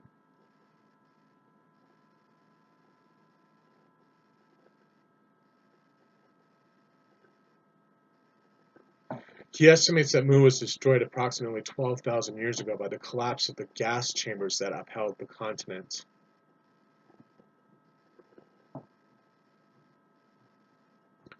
The culture of the mother. The cult of the mother, just destined to come into prominence in the 20th century, was the foundation of the civilization of Lemuria, that lost continent that sank beneath the Pacific Ocean many thousands of years ago. The evolution of life in the motherland and her colonies represented the initial thrust of spirit into matter on this planet. Here, where the early root races completed the cycles of their divine plan during not one but several golden ages that reached their apex prior to the fall of man, the masculine ray, the descending spirals of spirit, was realized through the feminine ray, the ascending spirals of matter, in the world of form. In the main temple of Mu, the flame of the Divine Mother was enshrined as the coordinate of the flame of the Divine Father, focused in the golden city of the sun. Perpetuating the ancient rituals of invocation to the Logos and intonation of sacred sounds and mantras of the Word, priests and priestesses of the sacred fire held the balance of cosmic forces on behalf of the life waves of the planet. Throughout the far-flung colonies of Mu, replicas of the temple and its flame focus were established as shrines of the Virgin Consciousness, thereby creating between the earth and the sun an arc of light, anchored in the flame below and the flame above, which conveyed the energies of the Logos necessary for the precipitation of form and substance in the planes of matter. Far beyond our own meager accomplishments, the great advances in technology made during centuries of continuous culture on Mu were brought forth through a universal at-one-ment with the Divine Mother, whose consciousness embraces the laws governing all manifestation in the earth plane. The accomplishments in every field of endeavor of a people dedicated to the plan of God through his all-seeing eye, show to what heights a civilization can rise when the mother flame is honored and adored in every heart and guarded and expanded in shrines dedicated to her name. And it becomes clear that man's fall from grace was, in actuality, the result of his falling away from the cult of the mother and his misuse of the energies of the seed atom focused in the base of the spine chakra, which establishes the light of the mother flame in the physical body. That's somewhat interesting. We'll have to take another look at that.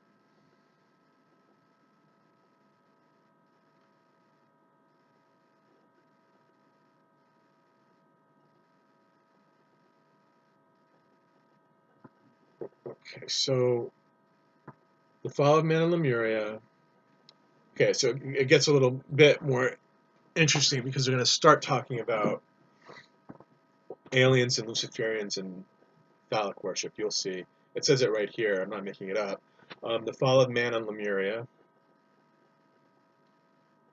The fall of Mu then was the direct result of the fall of man, which reached its lowest point in the desecration of the shrines to the cosmic virgin.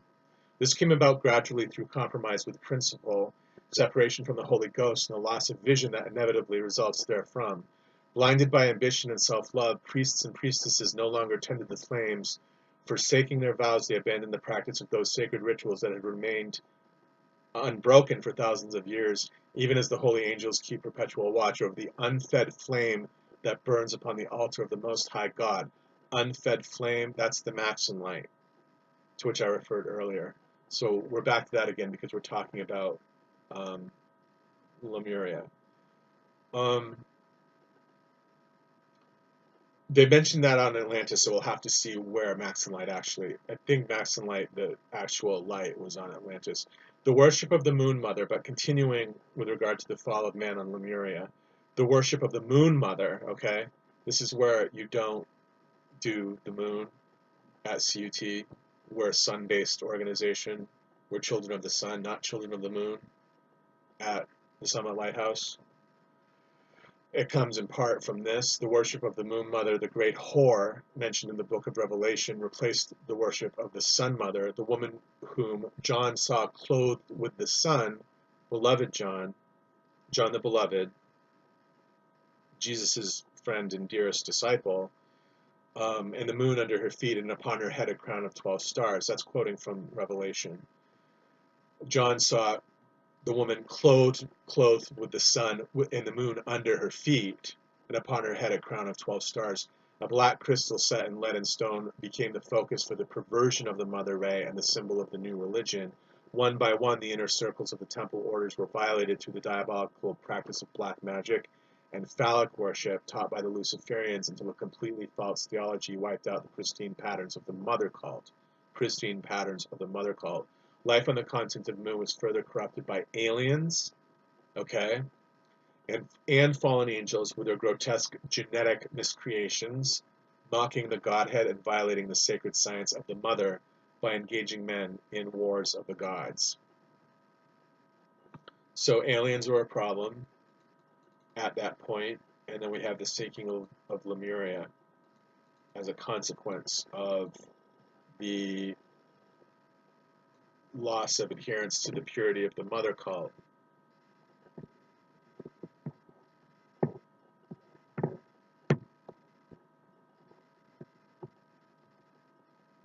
The sinking of Lemuria. By the early rumblings of cataclysm were heard by the inhabitants of Mu. The altars of the most remote colonies were the first to topple.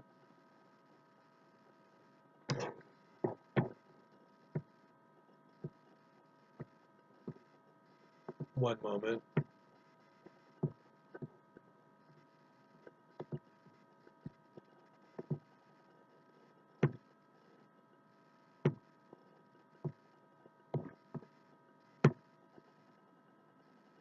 Okay.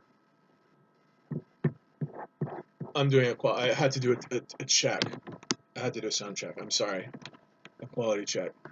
Let me finish this.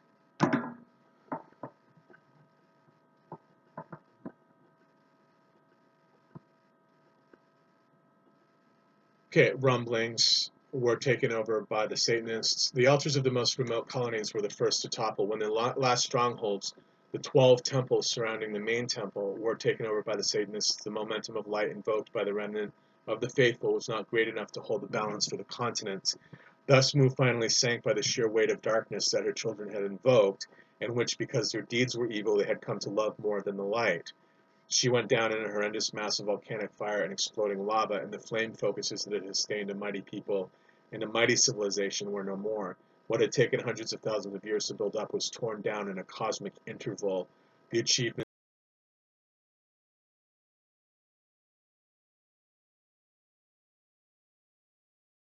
not good. Next had her loss of the mother flame, and then Paradise Lost. Loss of the mother flame. Devastating though that cataclysm was for millions of souls, a far greater consequence was the destruction of the focus of the mother flame that had blazed on the altar of the main temple. A life-giving fire, the insignia of each man's divinity made manifest as above, so below. Alas, the torch that had been passed was let fall to the ground. The strategies of the fallen ones who had worked night and day with a fanatical zeal were successful in accomplishing their end. The mother flame was extinguished on the physical plane. For a time it looked as though the darkness had completely enveloped the light. Beholding the defection of the race, cosmic councils voted to dissolve the planet whose people had forsaken their god. And this would have been its fate had Sanat Kumara not interceded. That's a story with which we're familiar. Offering to exile himself from Venus, also known as Hesperus, in order to keep the flame on behalf of mankind and hold the balance of the light for Terra until such time as mankind should return to the pure and undefiled religion of their ancient forebears. Although the physical focus of the mother flame was lost when Mu went down, the feminine ray has been enshrined on the etheric plane by the god and goddess Meru in their temple at Lake Titicaca. That's how that went down. Interesting point. Lake Titicaca becomes progressively more important as you delve deeper into god and goddess Meru. Paradise Lost. The souls who perished with the motherland re-embodied upon a naked earth. Their paradise lost, they roamed the sands whose atoms were etched with the edict of the Lord God. Cursed is the ground for thy sake, having no recall of their former state and no tie thereto, for they lacked the flame. They reverted to a primitive existence.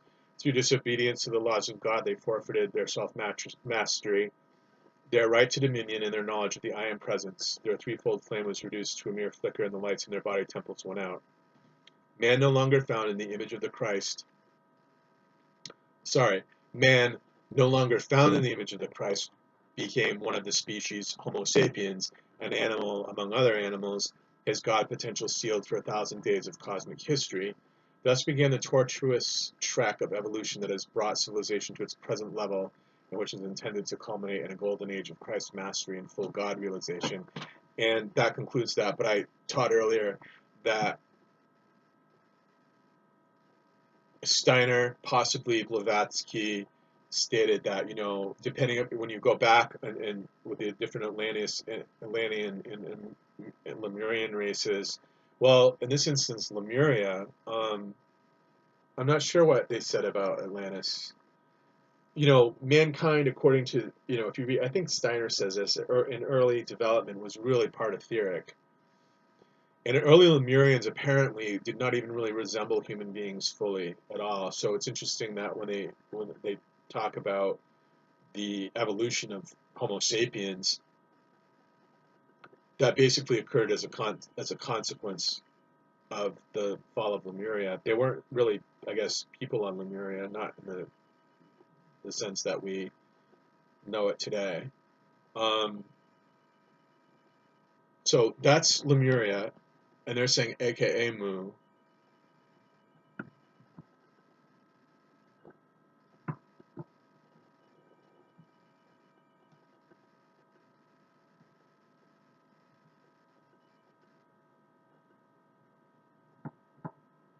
And if we have a comprehensive and somewhat brief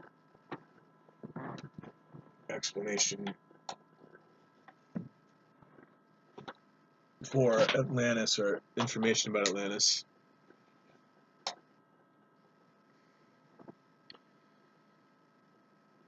Let's see what I can come up with here.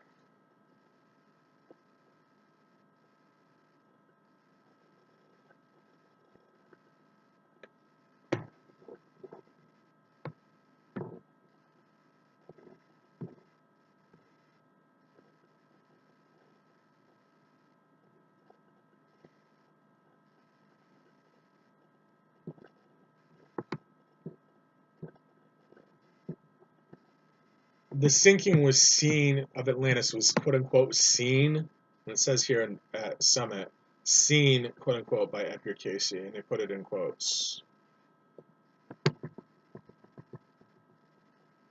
I'll read this because it's not that long and it looks like it's pretty comprehensive. and I'll talk about Jesus too. That'll be at the church and I think at the Germain church, when I talk about Jesus as king, not just as savior, but also as reign as king. It embarks on that here. Atlantis, official summit.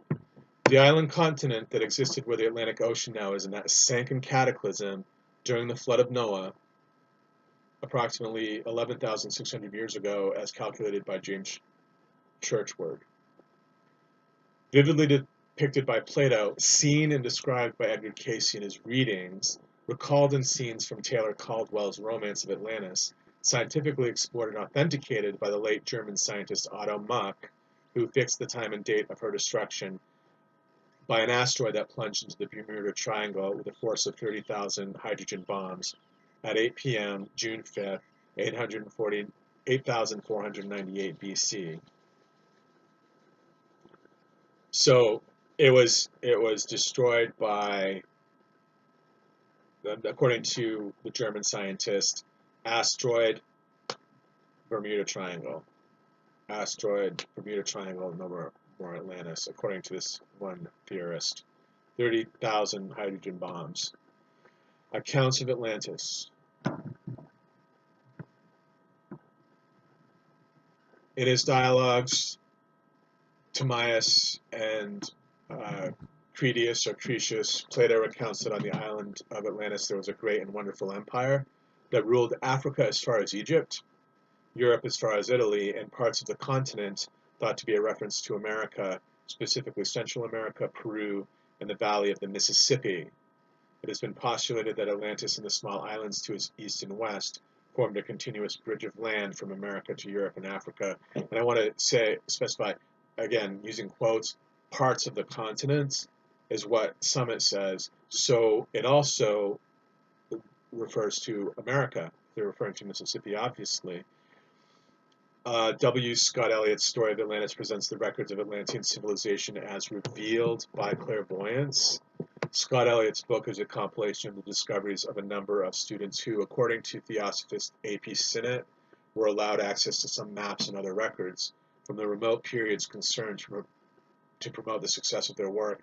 These maps, he says, had been physically preserved by those other than the races presently occupying Europe, presumably by the adepts who tutored students of theosophy, although Sinnett does not specify. Scott Elliott wrote that the continent was destroyed in stages, with cataclysm occurring 800,000, 200,000, and 80,000 years ago, with the last remnant of Atlantis being the continent's island Poseidonus, located near the Azores, which in 9564 BC was submerged in a catastrophe referred to in many ancient writings, including those of Plato. That's kind of cool, you guys. The last remnant of Atlantis was the continent island Poseidonus.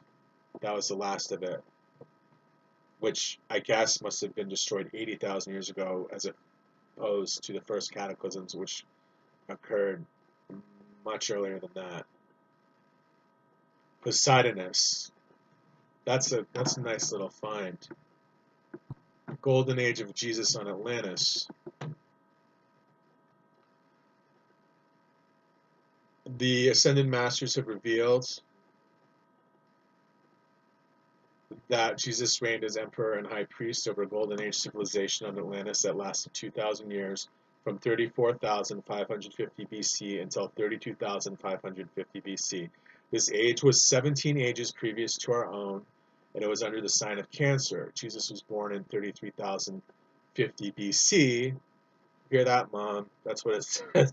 You know what I mean? It's not. Jesus was born 33,000 years before they state in the modern Christian churches, and began his reign in 33,000 BC. So he began his reign at age 50 in 33,000 BC.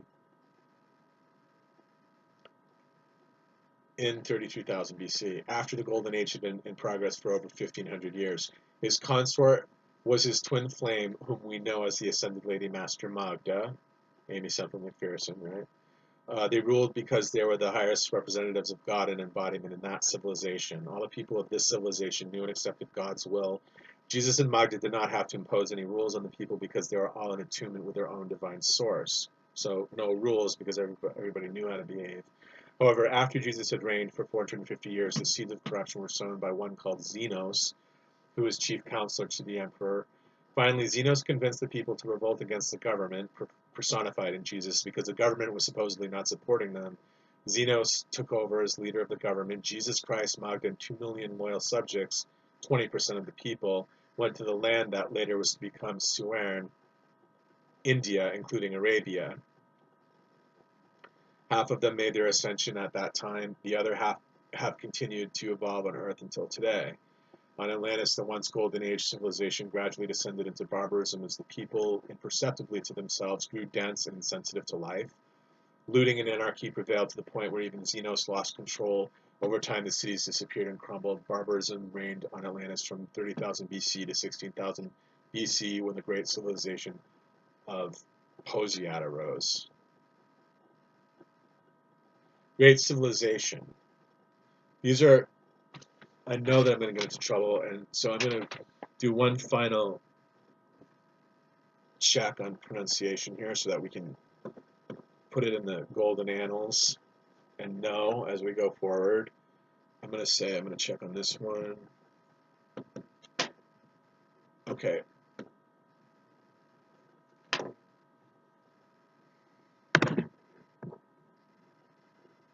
Later years of Atlantis. About 15,000 BC, Jesus returned as the ruler, or the Rai or Rai of Atlantis, R-A-I.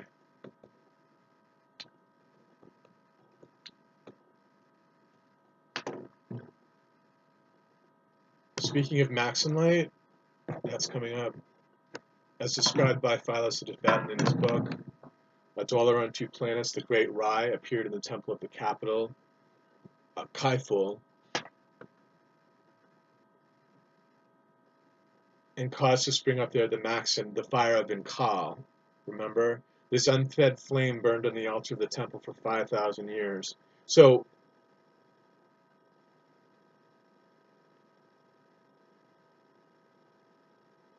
Jesus is the one. At that point, we're not talking about the flame being extinguished in the hearts of the people in Sanat Kumara coming at this point.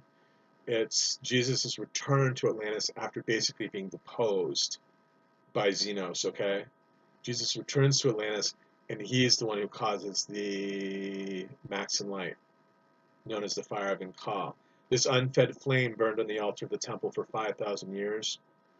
The Ray of the Maxin Light ruled for 434 days. He revised the laws and provided a legal code that governed Atlantis for thousands of years to come, probably using the Tanakh, right?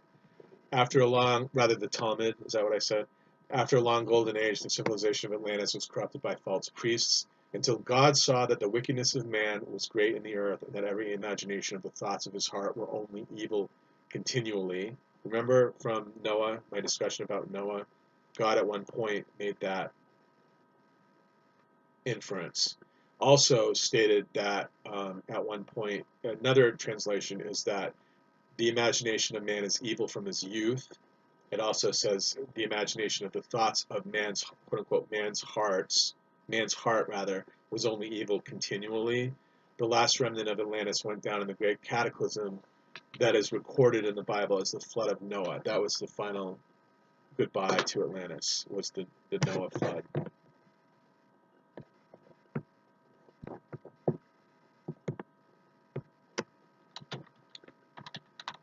Bear with me.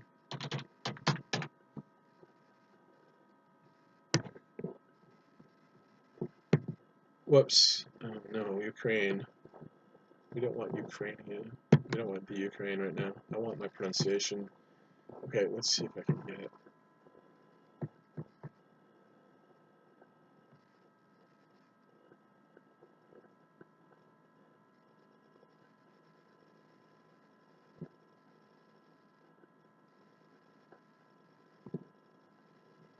That's not the same one. Okay. That's not the same.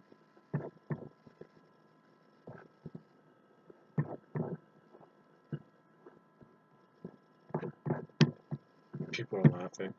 Let me see if I can get this back up. Move, please. Come on, pages. Let's just rock it, you know.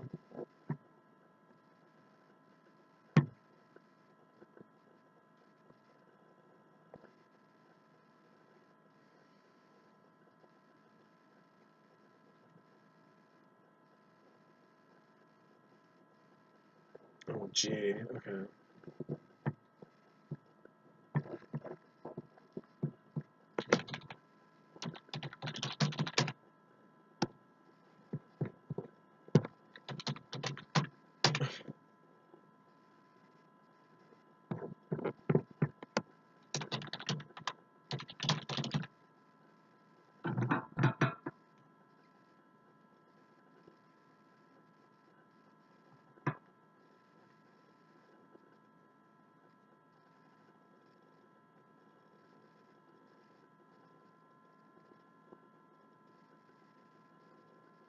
Let's take a look at.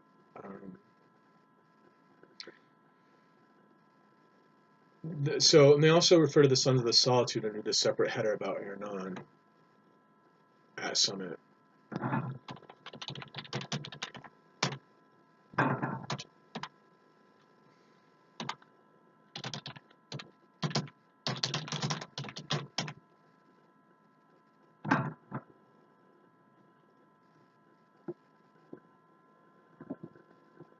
I'm sorry if there's an ad.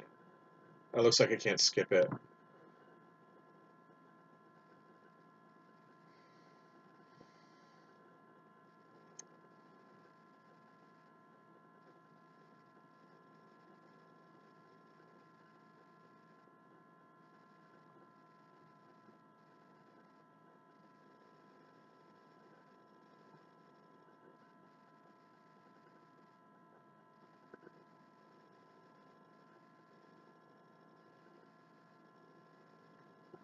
Okay, it's rye. You're saying rye.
That's not right for us, I don't believe.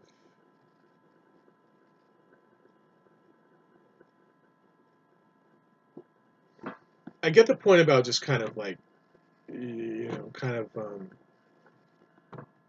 running with it when it comes to pronunciations. But I like to hear rather than guess. I like to actually hear it. Like rye, that's important to know. I think it's different from rye.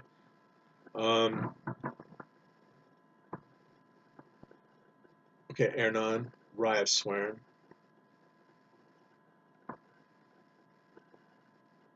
There are a lot of like odd names. It seems like kind of like a. I'm gonna skip on this, I guess.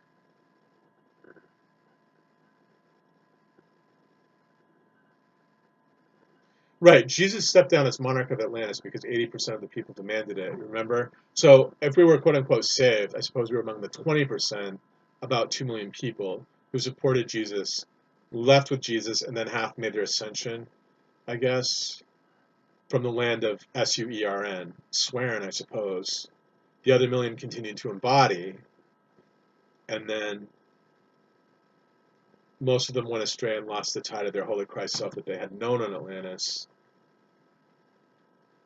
But they continued to reincarnate on Atlantis.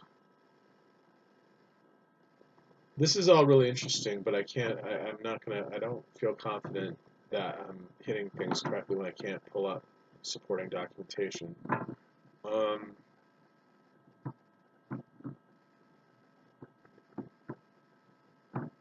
Something to look up later, though.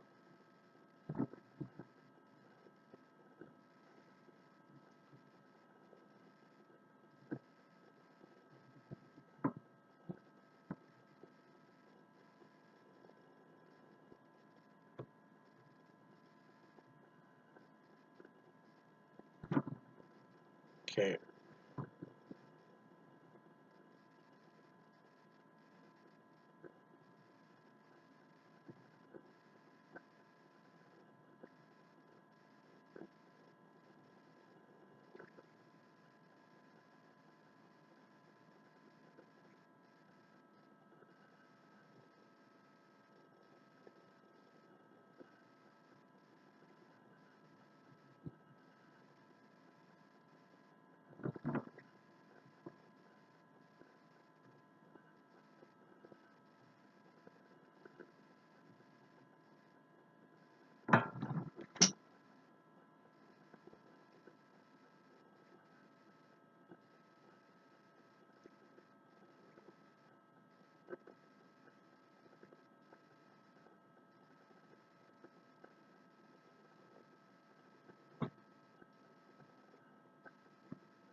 Well, Sons of the Solitude are an ancient brotherhood of advanced adepts in the book that dwell around 2 planets by Philos the Tibetan.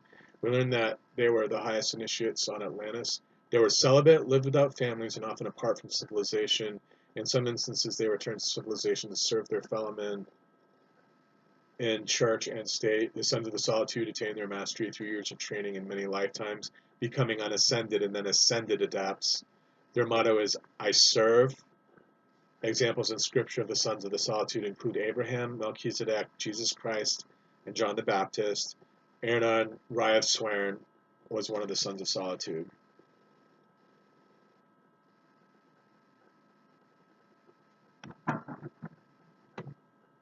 Because this is going to be long, if I don't turn it into at least 2 segments, I am going to review this material, and then I'm going to get back to you guys with more information as appropriate. Let me see if I can get back to... Okay, let's take a look and see.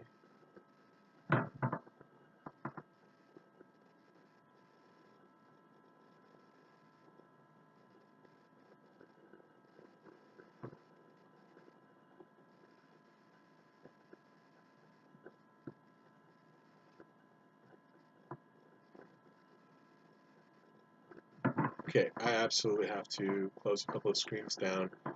I want to close off this section with a prayer.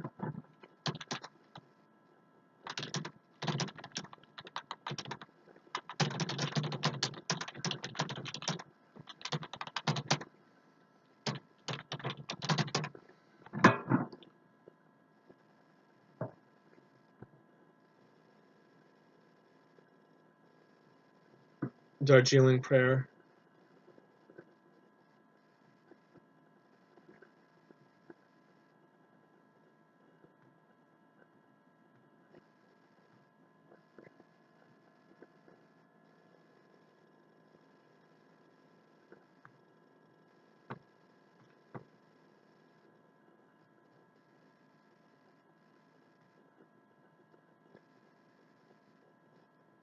Please refer to Ascended Masters Spiritual Retreats.org for more information on Darjeeling Council.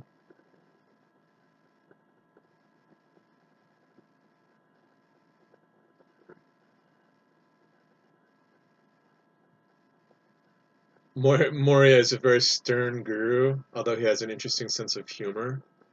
Listen to this. At the entrance to his retreat, this is Summit. He keeps a very gruff chila. This gatekeeper has no appearance whatsoever of master of even being worthy to stand at the gate of the master's retreat. He speaks gruffly and is not dressed in the best of attire. If those who knock at the door of the retreat have disdain for the gatekeeper, then the master determines that they are not worthy to be received at his retreat.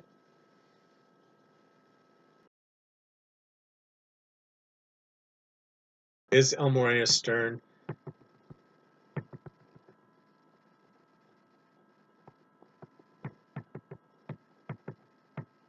Okay, so as a morning prayer for Elmoria, you want to do Lord Michael, okay? Again, correcting myself about 4/4 time. 4/4 time is not forbidden. You don't. It's in here. It's a march time. 4/4 march time for Lord Michael before, Lord Michael behind. It's the abuse of 4/4 time in the deployment of rock and roll that is the focus. That is the problem. It's the abuse of 4/4 time, not 4/4 time itself. That's the problem. Morning prayer. This is a great blue flame protection call, and it's Lord Michael before, Lord Michael behind, Lord Michael to the right, Lord Michael to the left, Lord Michael above, Lord Michael below, Lord Michael, wherever I go. I am His love protecting here. I am His love protecting here. I am His love protecting here.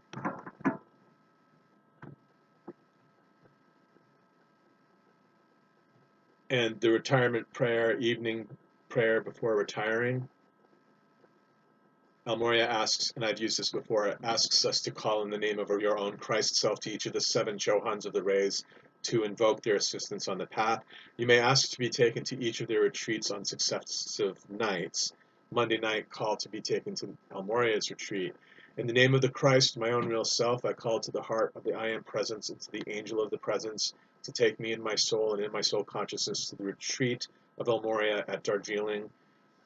I ask that my 4 lower bodies be charged and recharged with the will of God, and I ask for my life's blueprint for my fulfillment of that will, and I ask that all information necessary to the fulfillment of my divine plan be released to my outer waking consciousness as it is required. I thank thee, and I accept this done in the full power of the risen Christ.